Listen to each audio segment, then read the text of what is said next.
امینه دا پاخه کړو، امینه مې هغه پاخه کړو. لونه کله کله غوښه صحیح نه هغه نه پخېږي، انسان له سم زړه و چې نه د چا لاس نه پخېږي، د چا لاس نه پخه شي. ګوره ځینې غوښه چې ده چې نه پخېږي خلک یې په کوکر کې پخه کړي. لونه ولالۍ وګوره الون سره واده وکړه غوره کوکینګ ورله ورځي. ښه جان ښه جان ته به څوک کې زه به یې لونه کوم، ته راځه ته مې لونه کړه دواړه به وګوره راځه. لا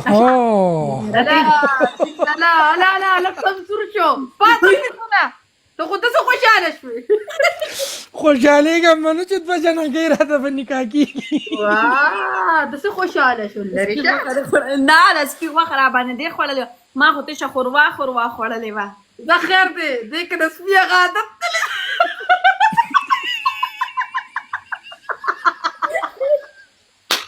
او دې هاټ ډاګ خوړلی و. تا ته پته شته هاټ ډاګ په برګر کې ځان له هاټ ډاګ اچولو.